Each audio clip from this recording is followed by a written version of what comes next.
toolkit. Sorry, I forgot that bit. Right. Yeah, so let's look at what we've got in our toolkit from Nails Yard Remedies that we can build into either our own foot care or for our customers and clients. And I'll talk a little bit about using the products in a therapy setting, but they can apply equally to you and to your customers. So is there anybody that does a lot of foot care treatments in their practice at the moment?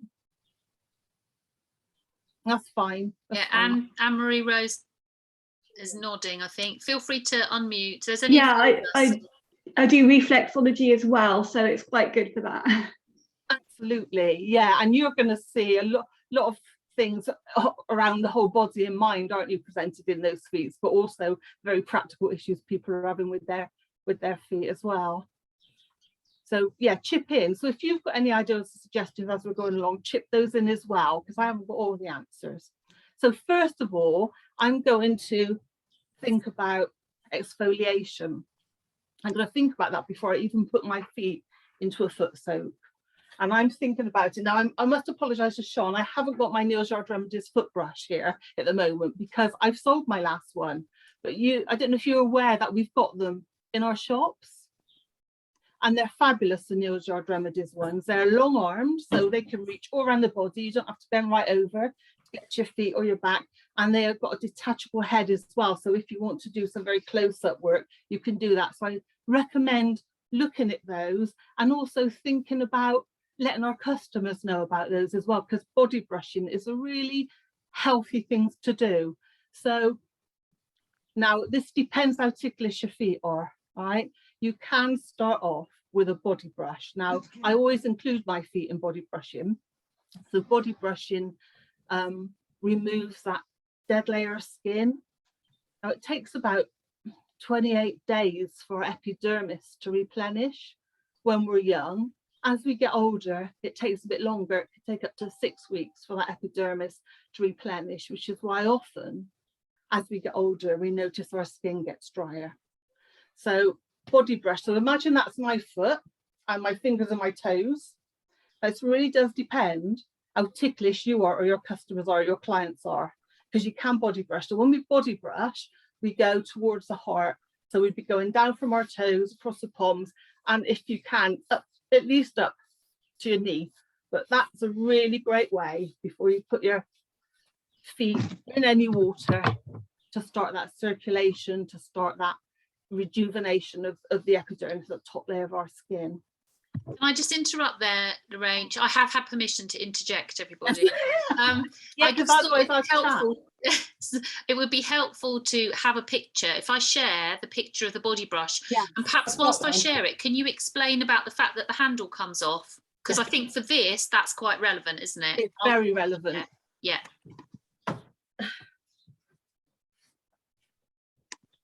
Beautiful. That is a fabulous body brush.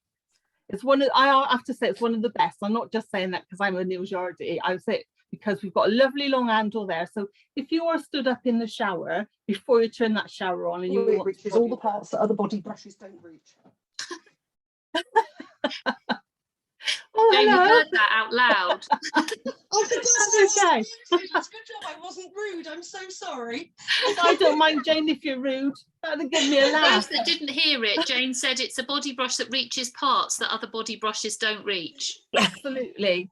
It's definitely long enough from start to finish. Oh, beautiful. You've got one. Fantastic. Yeah. They are lovely. Jane, can you just pull the handle off it? Oh. Yes, I can, because I'm only just put it back on there. Okay. So you've got it as a hand brush as well. So brilliant. That reminds me of brushing the horses. There are some similarities when it comes to feet. Back to you. Oh yeah, Jane. definitely. Not the hooves and their rumps. Yeah. Lovely. Oh, thanks, Jane, for showing us that, because that long handle, if you're going to body brush as you step into the dry shower, it's quite hard if you're someone like me to bend over with a short brush and to the bottom of my feet. So that really helps you reach down. When you take the head off, if you're body brushing, say around, well, you don't go over your boobs, around your boobs or up around your shoulders, it, you know, enables you to reach, as Jane Batten said, in places other brushes don't. And why it's worth talking about this to your customers is because we're into spring season, into spring cleanse. There's a lot of customers wanting to, you know, freshen up for spring, and body brushing is a really good start. So that would be my start off, unless I had a customer or client with really tickly feet, would be body brushing. And Lorraine, if you were using that in a treatment, so for those therapists who are watching, would you take the handle off, so that, does it give you more purchase on the exfoliating because of that strap on the back, or would you keep the handle on? I would take the handle off if I were working close up with a client, because I want that closeness. I would put the long one on if I was using it for myself. Yeah, great, thank you. I do use different brushes from me and my clients. I have to say, my clients don't get the manicured when I got in the shower. No. No, and of course you'll be purchasing another Neil's Yard Remedies one for that, won't you? Not using the one that's at some contraband. Absolutely, yeah. So take a look at them. They're great for all treatments. There's a question before we move on from body brushing in the chat. Ruth would like to know, is body brushing okay during pregnancy? Generally, yes. Yeah. But like with any client, I would be talking to them about the treatment I'm going to do and screen out any contraindications. So for a start, during pregnancy, I wouldn't be body brushing over the tummy. So I can do a full body brush for a client in about 40 minutes. There's a whole treatment body brushing, but for a pregnant client, I wouldn't do their tummy, and I wouldn't be expecting them to lie on their back, tummy or anything. No. So from our perspective, if we're not therapists or we're just talking to customers about having a body brush, for those that are pregnant, we would just say, absolutely, it helps to encourage circulation, but just avoid your tummy area, obviously. Unless they've been told otherwise about any treatment, and you'd pick that up in your consultation. So it's a really case by case, but generally it should be fine. And I know, did Anne-Marie ask about cleaning them? Yes, she did. Yeah, so the best way I found to clean them is to give them a really good soapy wash, first of all, because soap gets rid of most virus and bacteria. And then I have, I should have brought it with me, like a towel warmer I had in my therapy room, but it's got a UV ray on it, which is a sterilizer. So because it's wood and natural bristle, I could put it into my sterilizer, which I couldn't do if it was a metal or anything like that. You can also get a sterilizing solution from Boots, like baby sterilizing. So if you don't have a UV towel heater, then you can use a sterilizer that you might use for babies as well. So good old wash and a sterilizer for clients. And Lorraine, when you say soapy water, would you use something like citrus hand wash that's naturally antibacterial, or would you need something else in a treatment room? I have to say, I'm a bit of a soap person. I like to get it rubbed in with a bit of soap. So I might even use our tea tree and lavender soap for that. Okay. But any soap is a good soap for that cleaning. It's that soap action which breaks down the cells of the bacteria and virus. So, but yeah, tea tree and lavender soap is a good one to clean with. I always remember when we had our makeup range that we were recommended to clean the brushes with Palmarosa facial wash as well, for the same reasons that it's anti-bac. So presumably that would work too. Yeah, it does, except for it's not licensed to do that. Yeah. So I might do that on a personal level. Yeah. But if I'm working with clients where I have a duty of care, I would really look for someone that's licensed to do that. Of course. Yeah, That's just a you know, something to think about there. You could, if your client is buying one of those brushes, your customer, then by all means they could use their Palmarosa face wash to clean it, because they're just using it for themselves. And I bet you half the time they don't bother cleaning it in any case, really. Yeah. So we've got a couple of other extra good points in the chat, Lorraine. Holly says it needs to be a 007 cleanser because it needs to be licensed to kill bacteria. Does, absolutely. Licensed, that's what I said, it needs to be licensed to kill Ollie. Licensed to Where's kill. Holly? She's there. And Abby makes a very good point to say that to bear in mind that in pregnancy you have more blood volume, and so actually the skin can be a bit more sensitive. So actually just recommending body brushing lightly, which they probably would want to if it was sensitive. So, you know, it's a nice thing to think about when we're chatting to people who are pregnant. Absolutely, and I wouldn't offer body brushing for everybody, because if you've got sensitive skin, it can sometimes be quite painful. You've got to sort of know whether it's for you or not. Yeah, but it's an option. Okay, so I've done a good old body brush. So what am I going to be looking at next? So I would be looking at my foot soak and foot cleanse, and I choose, my go-to is the seaweed and arnica, because for me the nature of the arnica plant reflects the nature of what's happening in my feet often, and I'll explain that more. So the arnica daisy, which is also called the mountain daisy, is very resilient. So if you stepped on one of those plants, one of those flowers, it would actually spring back up. So it's very responsive, very, very resilient, and that really reflects the role it has on our bodies. So we might choose the arnica for people who are on their feet a lot, people got achy feet, sports people, things like that. And most people I've found that I've worked with, their feet ache. So the arnica range is a really good one for me. And resilience, that's it, Ollie. It's a resilient plant, and we want it to help our feet bounce back into feeling in balance. And the sea salt, I've gone on to, so I'm going to look at the salts first of all, the seaweed and arnica salts. So why I like the sea salts is because, again, they're quite subtly stimulating to the system. They're very cleansing, and when we think of salt, we think of it drying out things, but actually, because it's so mineral rich, it actually aids the suppleness in our skin.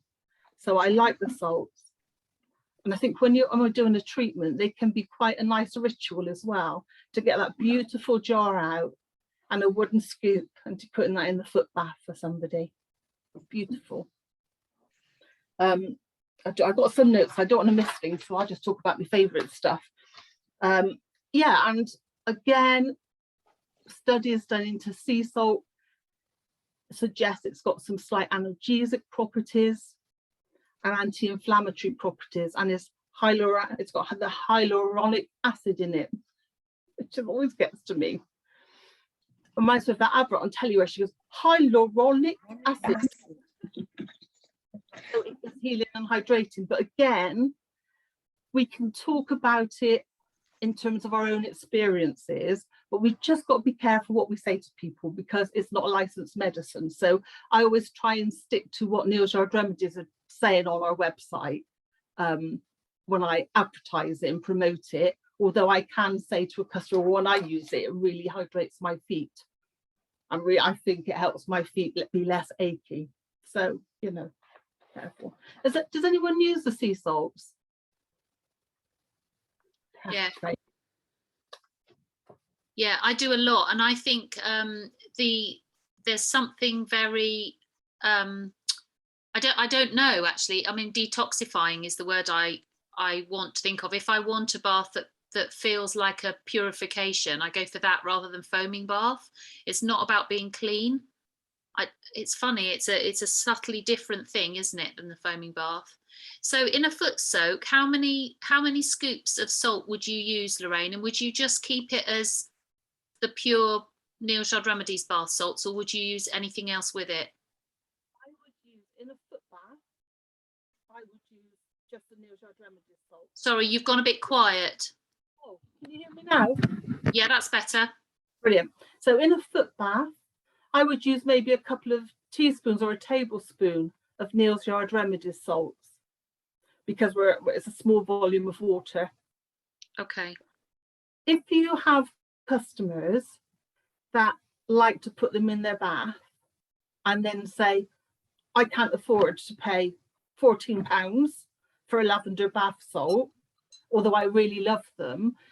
What you can do in the bath, which is a bigger volume of water, is put plain, maybe a couple of teaspoons of plain sea salt. And as someone's getting in the bath, then add a teaspoon or a tablespoon, I have to check what it recommends, of ours into it. So they actually get those benefits and the smell and the aroma of those essential oils coming up just before they step into the bath.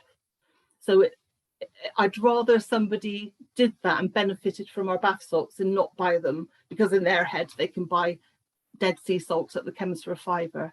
So you can blend them, definitely. And that's another good question. So what's the difference between sea salt and Epsom salt? And does it matter? It doesn't matter. They have slightly different functions and they'll have a slightly different chemical makeup. Like the dead sea salt is a little bit different to sea salt. You know, these are for different places and there's different environmental makeup around them. I just like sea salt because particularly ours is harvested quite sustainably as well as our seaweed is as well. And there's Brittany, out in Brittany, I think it is. Guys, sorry, just quickly, Sean, when you said Epsom salts, am I right in thinking when you did the foot pamper before that you said they were handmade? Or have I heard that they wrong? can be artificially manufactured. Okay. And I think I read, and I that's why I was wondering what your knowledge on it was, Lorraine, that it was higher in magnesium than a more balance of minerals, that the sea salt has got a better combination of minerals in it, rather than mostly magnesium. Yeah, and I don't know much about Epsom salts, so I never use them. So I tend to go for the sea salt, which I know more about and has a good, mineral balance within it. But I think what you said about the purification is important as well, because some of them are purified by sort of chemical washes and things, whereas ours are done through traditional methods, aren't they? So it's again the backstory. I think that's really important, and I think that can make a difference sometimes to people's purchase. They think of salt as pure, but actually that totally depends on how it's been processed. See, the best thing about these salts that we use is that they come from Ireland, about an hour from where I live. Do they? They are deep sea mined, and they're taken from the deep sea water, and the water is distilled and steamed off to get the salt, so it's sustainably harvested from a very beautiful beach. Yeah, lovely, gorgeous. Very traditional way of harvesting sea salt with no additives added to it. Apparently some of the Epsom salts now are just manufactured chemically. Yeah, completely man-made. Yeah. Okay. When did we get our feet into the water, Lorraine? I just got one more thing to say about the sea salts, because otherwise we'd be here to flipping 3 o'clock if I carries on. They've got the essential oils in it of the pine and the lavender, which are both anti-inflammatory, and also I think it's the juniper, which is diuretic and also supportive for rheumatism as well. So it's very supportive all around, as I said, when I think of the foot and its makeup. Okay, you used a technical word there, diuretic. Oh yeah, sort of flushing. It helps to flush out. So most things that diuretic make you pee a lot, make you pee out the toxins, but it won't make you necessarily pee a lot, but it will help to just move that toxin build up. So it's not the arnica that we're smelling when we smell those salts, it's that blend of essential oils you've just described. Okay. What did you say about the pine and lavender, please? So anti-inflammatory. Oh, great. And can you tell us more? I love that idea about the mountain daisy springing back. Can you tell us more about arnica and why you've chosen that particular range? I think it best fits what I need it to do. So often when people are having a foot care treatment, they've got achy feet. They might have a few bruises and bumps on there. It's just the nature of that plant reflects what I want my feet to do. I want my feet to be bouncing back and resilient. And so I think the plant itself helps that process, which is why it's used in sports and when people got you know, been gardening, but it can be used generally. If we've Yeah, just people got tend to aching- think of it for bruising, don't they, rather than for aching, but it's a similar therapy. think about the pressure our feet are on every single day. You know, takes a lot of force and pressure. Great. So like the arnica daisy, when you step on it, we want that foot to bounce back up. So whilst our feet are in a soak, you might want to wander through and have a little look at Abby's beautiful newborn baby who's been cradled through training. So if you like a little baby fix, Abby, if you could just get a little bit more center image, that would be great. Oh, beautiful. So whilst our feet are in a soak, but you're right, Lorraine, we're going to be here all day if we don't crack Yeah. on. So thank you, Abby. Beautiful. So they are cleansing, but if you need that extra bit of cleansing, I would go for the lavender and tea tree soap, just because again it's quite purifying. So then I'm going to go on to this product which got me into this trouble in the first place, right? I made a comment about the Pumice foot scrub, and look at what trouble it got me into doing this presentation. Moral of the story is come to coffee and chat. You never know what you might learn. So this little beauty, I can't see myself now. Can you all see that? Yeah. We were talking about this in tea and chat, and somebody said it's quite difficult to use, and some of their customers have been finding it quite difficult to use. So I particularly like this scrub, but it's not easy to use if you're stood up in a shower. It's quite thick because it's got a clay base. So its base is kaolin clay, which is China clay. So it needs to have a little bit of moisture in it to really become more fluid and to really be worked into the feet, and that's quite difficult stood up. So I've always tended to use the scrub in a foot bath rather than in the shower. So I think that's where the challenge comes often. You can use it in the shower if you're really good at standing on one leg. What you don't want to do is get it wet. I'm going to open mine. This is my new one. Oh, I can almost smell it. Oh, love it. Look at that. Smells delicious. Don't eat it though. So I've just reminded myself of the essential oils in this. So it's got calendula in as well, soothing, and the pumice, never say that, which is a volcanic rock, is quite tough and rough. So it's really good for hard skin.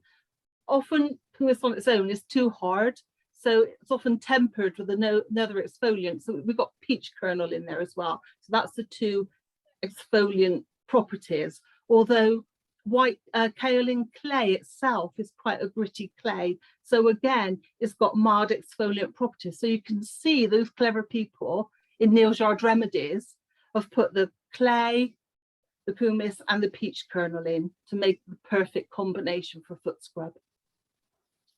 Now, because it is quite thick, if you're using it in a foot bath, I would be taking out a little bit on my hand and then a little bit of water in it to emulsify it, and then using it on my feet. What you don't want to do is to stick your wet finger in that, really, because it will start to harden it and just change the nature of the product. I mean, as therapists, we would never do that because we would use a scoop, and we don't second scoop. But the best way, get a little bit on your hand, a little bit of your foot bath water, rub it in, and then use it on your feet. Do you use it on dry feet, or does it matter? Yes. No, you can use it on damp feet. If your feet are damp, you can use it straight off. But if they're not damp, it just needs to be damp. So either way. So sometimes I've worked with a customer who, by the time they've come out the foot bath, I go onto my couch, and I prefer working off the couch, their feet have dried out a bit. So I've had to just put a little bit of moisture into that pumice. And the name of it is literally pumice foot scrub, or pumice, however you do.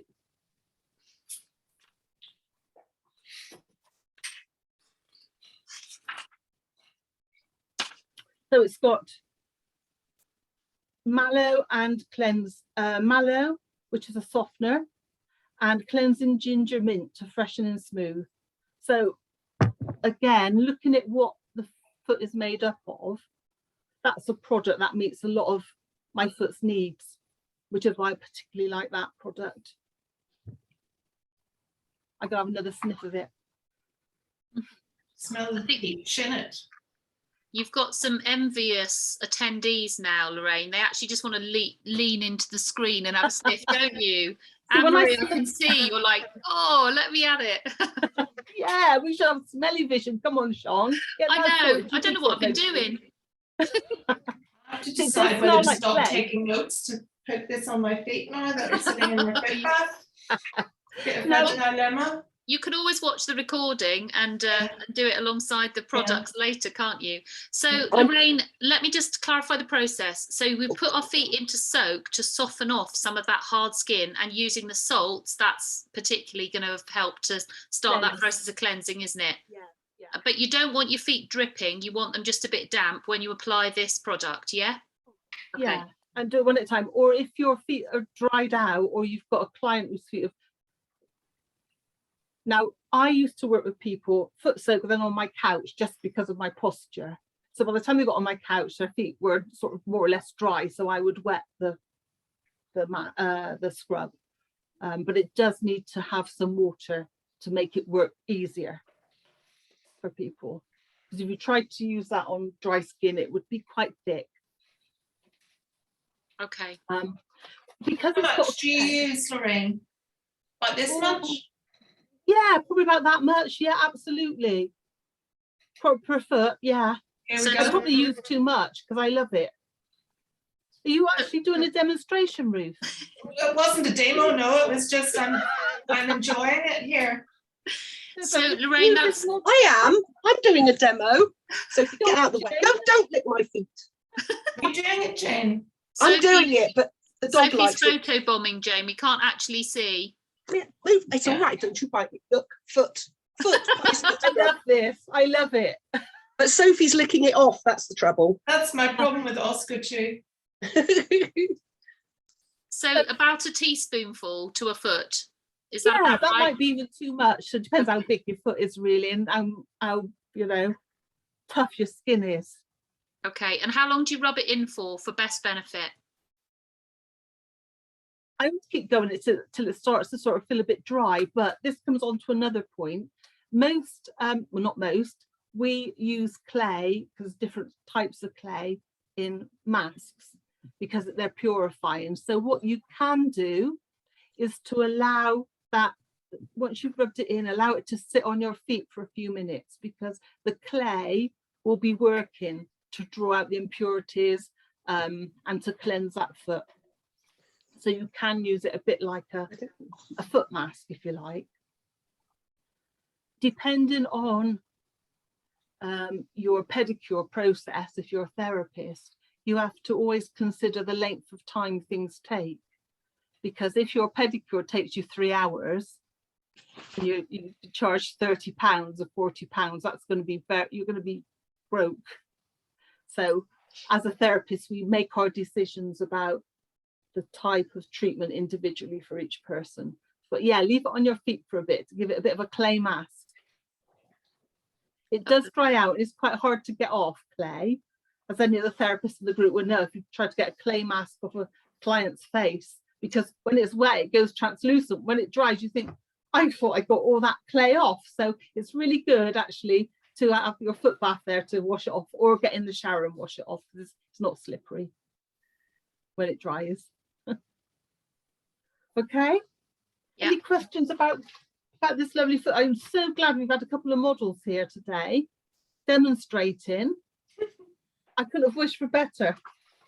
I think one of the things, Lorraine, is that at this time of year, often people are saying that the biggest issue is the dryness and the hardness of skin, and that really counters what people want their feet to look like in flip-flops.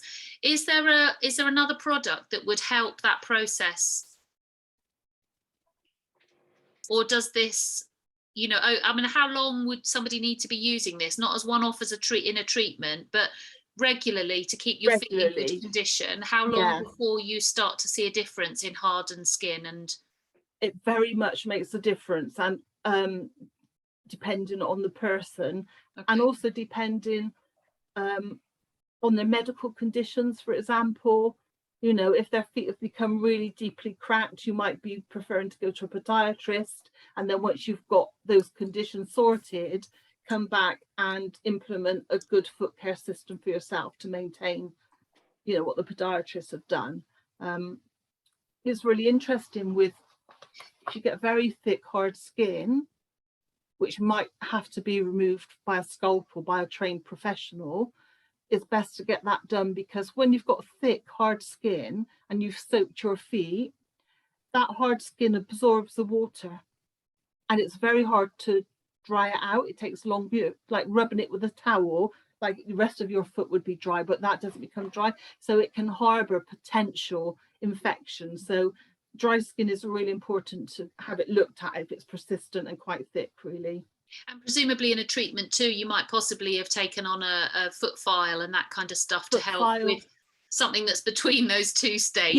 But obviously that's a separate issue from what we're promoting in our products. Yeah, absolutely. So this is really about maintenance of good foot care and a bit of a sort out after the winter when we've all been in woolly socks, isn't it? One of the things that I found helped with dried, cracked heels was, as well as the foot treatments, was taking the beauty oil. I think also dry skin, if you're on tablets or anything like that, that can affect your skin and then your feet, and they take the brunt of it, like you say, because we're its world. They're carrying us around all day, every day. So I think you've also got to treat from inside as well as outside to affect everything. We used to do pumice stones. I used to use those a lot, but I've still got one. I use that quite a lot. And just if you start to see sort of white flaky skin around your heel area, I always try and rub that off. It comes off quite easily in the bath or in the shower. So I always try and keep that low, because my mum used to have great big craters. She used on her heels, I can always remember, great big thick wheels of skin around her heels and cracks all the way down. And that used to hurt. It was horrendous. And I thought, well, I'm not going to get like my mother. I might be like her in other ways, but I'm not going to have her feet. Not going to have her feet. No. Beauty oil for that. Lorraine, tell us about the beauty oil. Who has tried it? Yeah. But before you go on there, this is what the dried clay looks like. Yeah, you should really go to the doctors about that.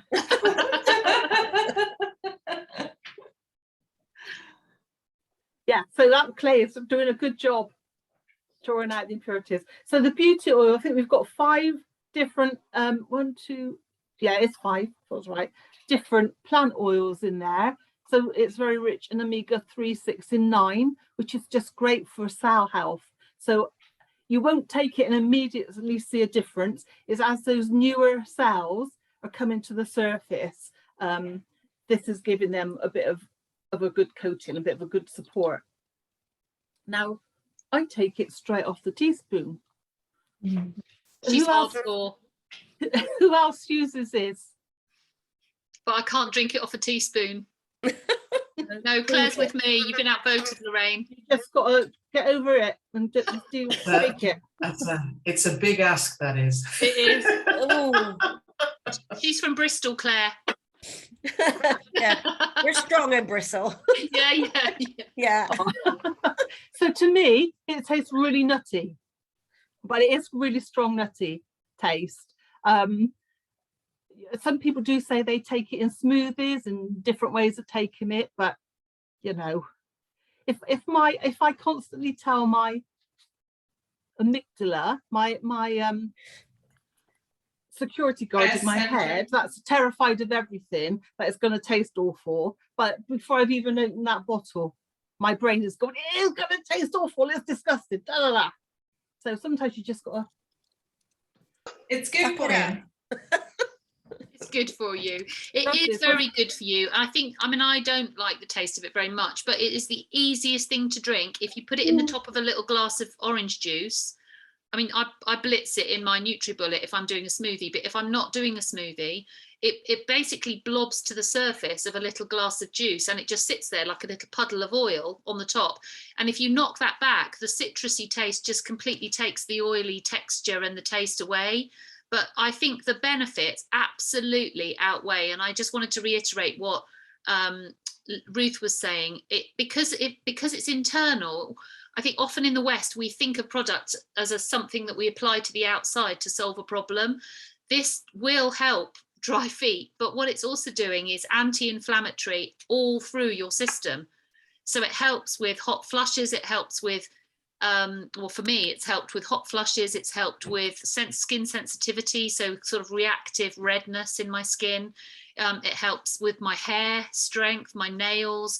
I just think it's amazing stuff. And I think I said to Lorraine when we were talking about this, I think of this as like the Gastral GTX of Neil Jard remedies, because it gets into all the crevices of your body, you know, like that old advert where you used to see the oil threading through the machine. That's what I think of beauty oil doing, because holistically it's affecting every cell in my body, not just my feet or my face. So absolutely can't recommend it enough. I think it's brilliant stuff. I've noticed, so I get quite dry chapped hands. And I noticed that when I take the beauty oil consistently. Just juggle your microphone again, Lorraine. It's gone soft again. There we go. Yeah, I notice it in my hands because I get very dry chapped hands. I'm a bit of a gardener and I don't wear gloves, which I know is all the bad things. So I notice a difference when I don't take the beauty oil in my hands. Yeah, interesting. Yeah, I think if anyone suffers from dryness at all, it's a really good inner health remedy to recommend. Yeah. Or inflammation. Yeah. Cool. So I'm going to go on to the next product in our toolkit, which is the Mallow Balm, Comfrey and Mallow Foot Balm. And I haven't got one to show you. I'm out of it at the moment. I don't know if we've got a picture of that there. Yeah, I have. Yeah. We've got the body brush. Hang on, let's just flick through them. I've got one. Oh, Jane's got one there, and there's the Comfrey and Mallow Foot Balm. So if you can see Jane or the screen, it's the same size pot as Wildrose Beauty Balm, isn't it, Lorraine? Yeah, and the same size as a pumice, so about 50 grams, I think. Yeah. There's 75 grams in the foot scrub.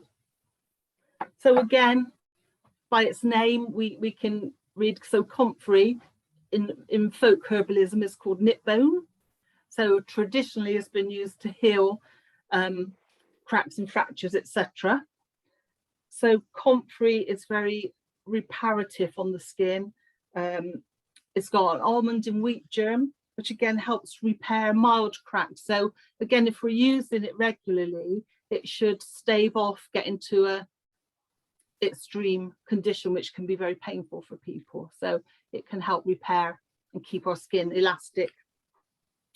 And the mallow, the plant itself, and the extract has a vitamin A and E, which we know again can combat dry skin. So it's made particularly for the feet, and why that is useful is because it's non-slippery.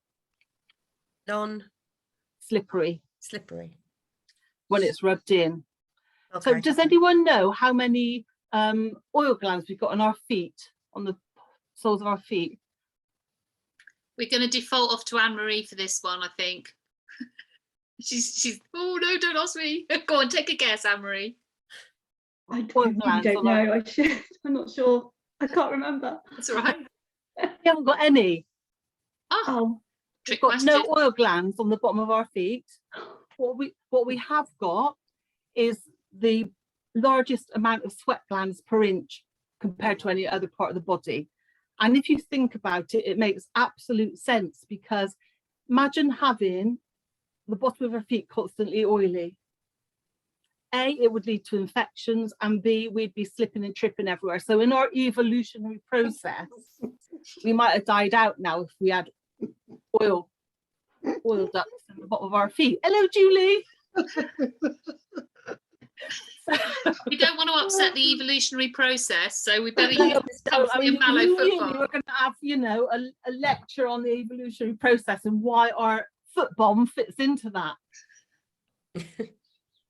So our foot balm is in tune with the evolutionary process of not having a lot of oil on the base of our feet. So I think whoever formulated it in the Neil Jard Remedies formulation lab have done a really great job to have a softening and soothing balm which doesn't retain like an oil slick on the bottom of your feet. So I suggest getting some and trying it. It's very lovely. It's not great if oh, I don't know, reflexologists might agree. We've got a couple on with us now, because when you do reflexology, you want a bit of a slide, but not a much slide. You won't want like an oily foot like I would if I was a massage therapist. You want a bit of a grip, so that gives you a bit of a grip. And I think also a couple of practical tips as a non-therapist, and I use this product a lot. Put a little bit on just before you put socks on. At this time of year really does help. Over a little bit of time, it really does help keep your feet nice after the scrub and the, you know, it helps the process basically to summer flip-flop feet. And the other thing is I keep mine next to my bed. So when at the end of the day, it's actually a really comforting product to put a little bit on your feet, and then you can flip your feet up into the bed and not have to worry about any oil on your sheets. But it also stops you, just slow down a little bit at the end of the day, give your feet a little massage while you rub that in, literally less than a couple of minutes. And it sort of unwinds you. You know, it's like if somebody's played with your foot for a couple of minutes, it always feels like one leg's slightly longer than the other until they do the other foot. And it feels like that getting into bed. So it actually helps the bedtime routine as well as keeping your feet nice. And there's, you know, if a customer says, I want something more of an oil based, I mean, that's fine too, but just point out the risks of whizzing around your house with oily feet. Yeah, you wouldn't want to mix Wild Rose Beauty Balm and Birkenstocks, would you? No. Or flip-flops. No. Right, right, let's get back on course, Lorraine. Come on, come on. So a couple of things I do want to talk about, which are a bit more oilier, are these two beauties, which I absolutely love. See, can you see them? Warm in Solve. Little bit over to the side. You're out your labels. Where am I? Oh, there I am. I can't get this right. Honestly, I'm lost my sense of coordination now. Arnica, that's it. Arnica. And let's do the other hand. I'm like a bee who's lost its way. Warm in Solve. So as a massage therapist, I use both of these a lot. And where they come in useful is if somebody really has got quite achy, battered feet. They've been on their feet all day, working in a shop or walking or playing sports. You might actually want to give some massage for the arnica, particularly around the joints and the ankles. I use that a lot. The Warm in Solve, I would use if somebody had sort of cold feet. You know, a lot of people would say, oh, my feet never get warm. The Warm in Solve got those circulatory stimulants. I mean, they're not going to heat it up like putting your foot on a heater, but the oils in it help just get the circulation moving a little bit. So always think about those as part of your toolbox and see which one's appropriate. But again, they're quite slippery. So if I've got somebody on the massage couch and I'm using the Warm in Solve on their feet, I'll make sure their feet are pretty sort of dry and padded off underneath before they get up and get off. That would be nice before bedtime too, if you suffer from cold feet in bed. Yeah, absolutely. They're really important. They're very stimulating and soothing as well. So Arnica Solve, ideal for exercise. Warm in Solve, eases and comforts. My favourites. I use the Warm in Solve a lot in massage therapy if I'm working on a particular area that's got a lot of tension or a lot of tight muscle. I can really work in with the Warm in Solve. hadn't thought about that, Lorraine. That's a great point. So like deep tissue when you've got a real stubborn muscle, whatever. Oh. I wouldn't use it all over because it's just not the right product for that. But in a sort of a focused place with some focused work, it works brilliantly. Does it have like an effect like deep heat where it's hot or not? I would say it's not as, how can I put it, as aggressive as deep heat. Okay. But the oils in it are very warming. So when I find it works very well with my treatment using that oil in particular places. So around the shoulder blades, for example, if someone's really got tight muscles, tightness around there, I might focus with the warming salve. It's quite a nice one to promote at Valentine's Day, isn't it? The massage for partners and things. But I just want to make sure they had a bit of a showcase before we finish. Okay, so now Holly gave us a great tip actually about the wild rose dry body oil. I'm sorry, mine looks a bit tattered because it's nearly at the end of the bottle. So we were looking at nail care. So nail care is important on your feet, yeah, it is on your fingers. So Holly mentioned the dry body oil as a nail oil, which is really good because it's not really very oily. It absorbs really well, and it, you know, has got the benefits of rosehip oil, olive oil, and I think it's got jojoba. So they do absorb really well. So that can be applied. I would apply it in my hand, unless I was putting it all over my feet. I'm working it in like a nail oil around the cuticle and the base of the nail. I have to get my sock off again. You just rushed ahead, Ruth, you see. So yeah, so you know, that's that. If somebody wanted that, you want to build that in the treatment, the wild rose dry body oil is great. And if you were carrying on with leg massage, you know, you could go at the ankle, at the leg, but you know, that's a different topic. Stop. But actually, to do it that way round from a treatment, you could then say, of course, what you've got here is a nail treatment. If the client wanted to purchase that product, they've then got an all over dry body oil. Conversely, if you've got somebody who's buying it as a body oil, say to them, just apply a little bit around your fingernails and your toenails as well. So it's a nice tip, isn't it? Whether we're therapists doing treatments or not, in recommending that product, it's another use of it. I agree. I hadn't thought of it for nails as well. Thanks, Holly. And I love products that you can get work does more than one job. You've gone again, Lorraine. I like products that do more than one job. Yeah. I'm just going to wrap up with two more things, which is our tea tree, lavender and tea tree body powder, and our deodorants. So we've got 2 spray deodorants, which are fabulous for refreshing the feet, and also can be used if somebody tends to get sweaty feet. I mean, we sweat on our feet because we've got no oil glands, so the sweat is built in there to keep our skin moisturized and hydrated, but it can tip over, as we all know, into having smelly feet when the bacteria gets going on it. So I might use, in a treatment, I might just spritz at the end of the treatment with one of our spray deodorants. And does anybody know why it's a deodorant and not an antiperspirant? Because we want to sweat still. Part of our humanness, keeps us alive, keeps our body temperature regulated. So what our deodorants do is work on the bacteria that likes to feast on our sweat and causes the smell. It's very pleasant, isn't it?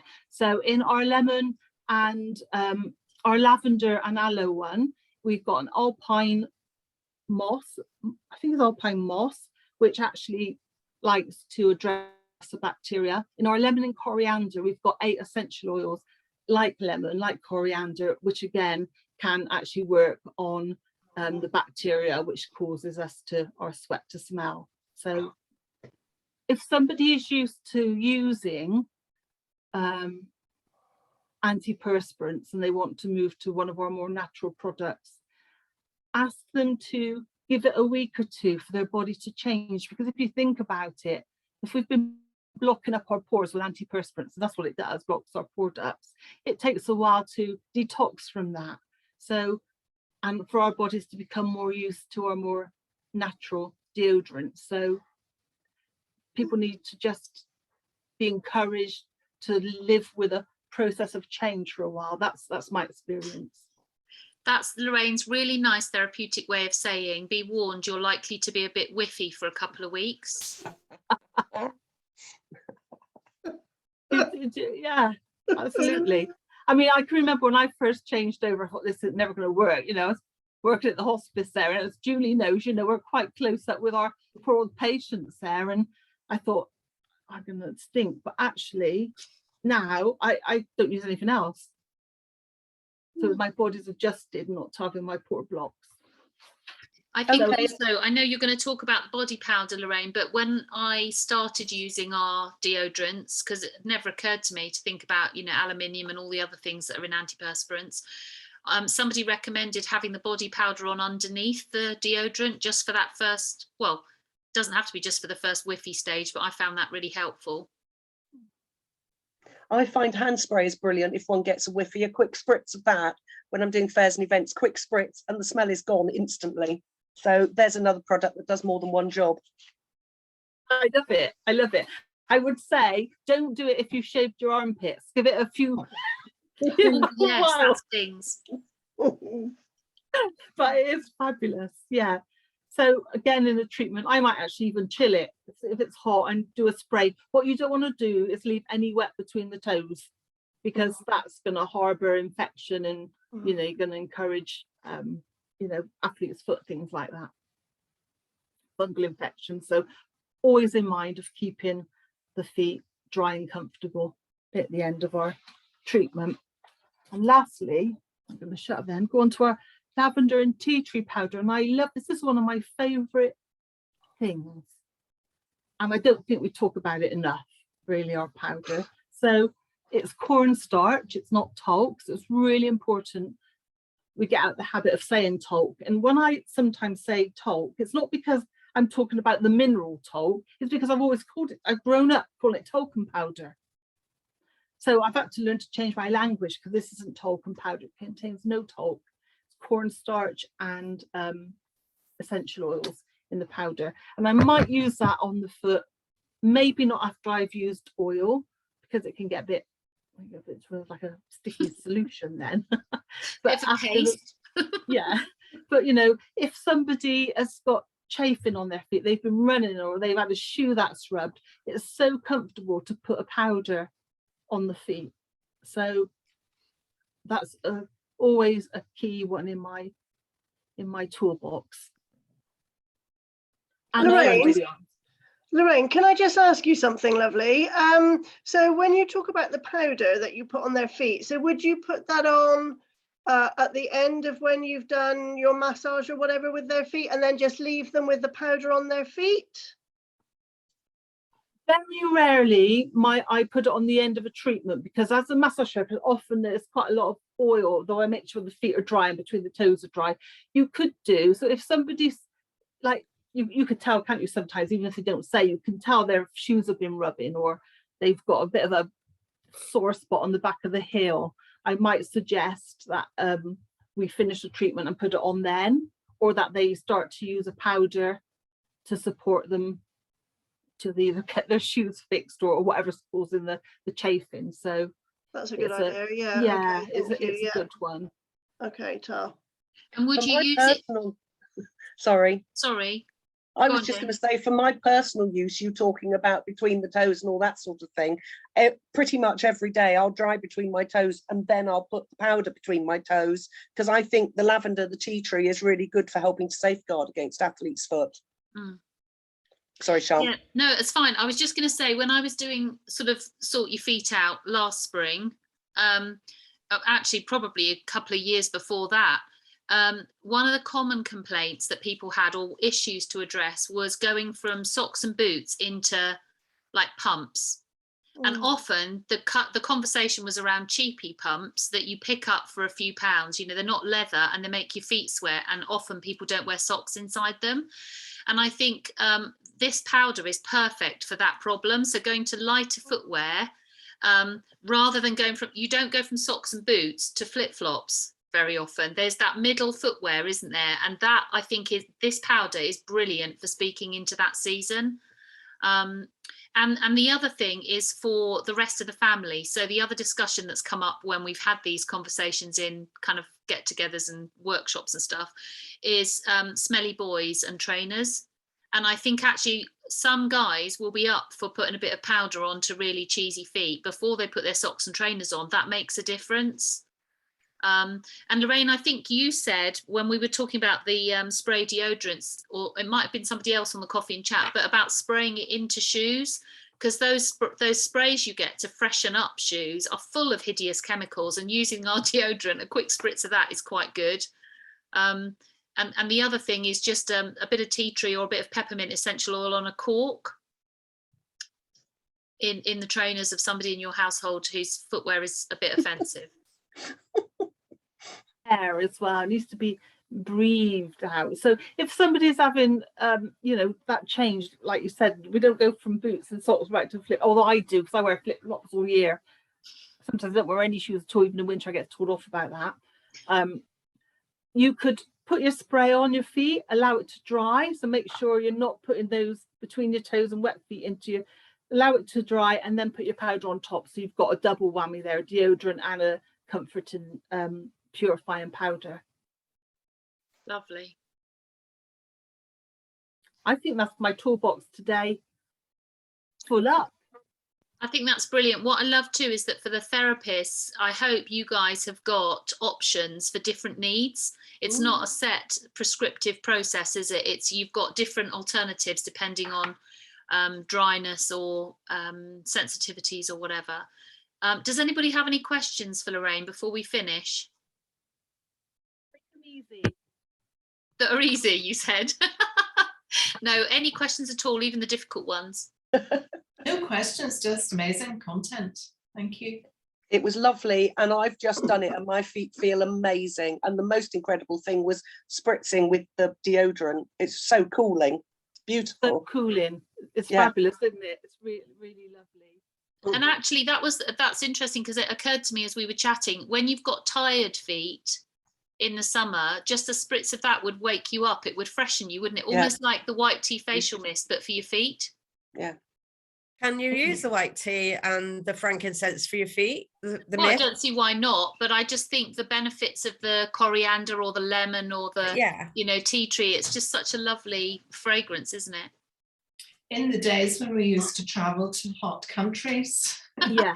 holidays, that lavender and aloe spray was amazing to take with the powder, because it did all of the deodorant, the cooling your feet after you've been trekking all day, the rubbing into places, creasy places that are unmentionable, that get very wet and damp when you're hiking about in the sun. They're just two amazing products.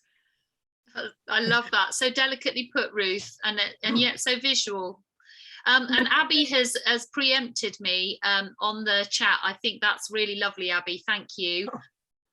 Whilst cradling new baby, she's been downloading images of the products that you've been talking about, Lorraine, ready for social and WhatsApp posts later. I guess my question is, let's put into the chat, how are you intending to take this inspiration and then play it forward? Pay it forward is so key, isn't it? And you've got some ideas there from Abby. What else are people going to be doing? Are you running, you know, sort your feet out? Are your feet ready for the sun workshops, or what's happening from here? Okay, Joe is flip-flop ready workshops. The reason we inserted this spontaneously into the training program is just because this is so seasonally relevant for people. And I think if you start with the question of who actually is a bit concerned about the state of their feet as the weather gets warmer, just put that question out there for customers. Don't tell them you're running a foot workshop, just ask them whether this is an issue for them. You know, it's the best description of selling, isn't it, is to have a service or a product that meets somebody else's need. But first of all, you have to engage people in the need that they've got. So have the discussion, start talking about, are we ready to get our feet out? Would that be a bit embarrassing right now? And go from there and just kind of meet people's needs in whatever way that you can make suggestions. How about we have a get together, or shall I just send you some samples if you can't make my workshop, or would you like to come for a treatment? You know, are some of you who are therapists going to be planning particular treatments just for the next few weeks? Go on, go for it spontaneously. Make up a treatment off the back of what Lorraine has suggested. So we've got some ideas here. Lorraine, we'll go with yours first. Going to run this with my customers online and face to face. Lovely stress awareness theme. You're right, Ruth. It's a bit of time out, isn't it? Jane's going to have a home event. Put out some feelers. Dip your toe in the water, Jane, to use the analogy. In yoga classes, that's nice, Hayley. Sharing that and offering some samples, hopefully. Anne-Marie's doing pedicures all April. I bet you are. My goodness me. Yeah, a self-host one is nice, Claire. I mean, that's the thing. Some people might want to host one. It's a bit different, isn't it? Come on, let's get your friends around, get them to bring a washing up bowl and we'll all stick our feet in a bowl and go for it. Who's fun and who you think might host one of those? But also actually some people don't want to host, they just want to be customers and come to yours. And a nice way for you to stock up on your own shopping list, which I'm sure we've all got off the back of your information, Lorraine. Yeah, so pinch each other's ideas from the chat. Say something. Just from a therapist perspective, sometimes when we want to promote a treatment, it's easy to just put it half price or knock the money off. And I think long term that's really difficult to recover from that, because people always want cut price treatments. What you can do is maximize the products we've got in our toolkit. So I think at the moment we've got Hostess Gift, which is 100 ml arnica seaweed foaming bath, which you can use as a foot bath. So maybe think about products you can offer as an addition to your treatment rather than cutting your treatments down. So, you know, if somebody has a pedicure during April, they might get a product. So you have to obviously cost that in with what costs you, but sometimes what you're doing then is giving somebody a full price treatment and giving them the option to sample some of the products, which they then might become a customer for. That's a really nice idea, because those host gifts are heavily subsidised, aren't they, cost-wise? Yeah. 100 mils for, was it £2.50 or £2.75? It's amazing. Yeah, really, really good. Really useful. Thank you, Lorraine. Right, we're gonna draw it there, but hopefully you've got some good ideas. What I would say, if you're feeling a bit anxious about how you're going to translate this inspiration for other people, it's too good to keep to ourselves. So it's time to feel the fear and do it anyway. And if any of you need some one-to-one help on, okay, I'm a bit scared of this or that, please reach out to me or to your upline leader, and we can talk it through. You know, let's not let any of that be a blockage to us paying it forward. Thank you, Lorraine, for paying it forward. Your knowledge and expertise has been amazing. What a delicious way to spend an hour. Thank everybody for coming and putting their ideas in too, because that's what makes it great, isn't it? When we all, you know, work together and Has this been, I noticed it's been recorded. Are you going to put the link somewhere? Because I was only able to join at the last minute. Yes, Julie, absolutely. We'll make sure that it's uploaded to the team YouTube channel, so it's always available. And guys, what I would ask is that when I post that link on my team Facebook group, or if you're under a different leader and you're more connected on their page, please will you comment and just recommend, give testimonial. Don't be a plot spoiler, don't tell everybody everything, but just tell them what you loved about it, or, you know, just your response to it, because that will encourage other people to actually click the link and watch the recording. All right, feel free to tag some people, but don't just say you might like this. Say, I'm tagging you because I found this inspirational because, or I thought this would be useful for your treatments, or whatever. You know, just let's make recommendation and share it out beyond those of us who were able to make this morning. Or you will like this, or else. No, Ollie, no. You must listen to this right this minute, because Lorraine's so good. No, I'm not. I just like to chat off about anything forever. Lucky I stayed on the target, on the plot, really. Don't tell them that. They'll be staying on, and you won't get any lunch. What I will do is put a little post on about the facial mist versus the deodorants, just to pick up on James' question earlier. So I'll put something on about that. Well, do you want to say it now so it's part of the recording? Yeah, oh, Yeah. cool. That's a clever thing to do, isn't it? So basically, you can use your facial mist on your feet. However, your facial mist is formulated to hydrate and nourish your skin and complement the sebum. It's not there to deodorize. Right. So I would stick to the deodorants on the feet. Okay. No more than I Brilliant. would put deodorant on my face. So Right. they just, so I think about it, it's just created to do two very separate jobs. So it won't hurt your feet, but it might not help them either. No, okay. Might cool them down if they're a bit hot. Absolutely, yeah, it would actually. It would cool them Yeah. down. Yeah. Okay. Yeah. Lovely. Yeah, you're right. That That's is all that great. lovely Franken said. You don't get to see your feet much, so you'll have no wrinkly feet, No. would you? With And men frankincense. like Right. frankincense. Pardon? Okay, so And the men guys, like the frankincense smell, so they might Depends put the it. job They you want might. it to do. Depends the job you want doing. yeah. Thank you, Lorraine. And definitely, if you haven't done so yet, sign up to the masterclass for the skincare products as well. Oh, There are yes, 4 done it. Mondays coming up because it's so helpful, isn't it? I mean, what you've just said is the subtlety of difference in products, Lorraine, just that one tip. Mm. And we've got all of the facial skincare to learn about. So have a look on the team page, shout if you can't find the link, but that is free training, 4 free sessions. Amazing. To really get a deeper dive into our skincare facial collections. So yeah, look out for that. All right, guys, Lorraine, thank you once again. Hopefully you've had the chance to read all the thank yous in the chat. And Thank you, everyone. take care. Have a great day, everybody. Bye. Bye. Thanks, Lorraine. Thanks, Sean.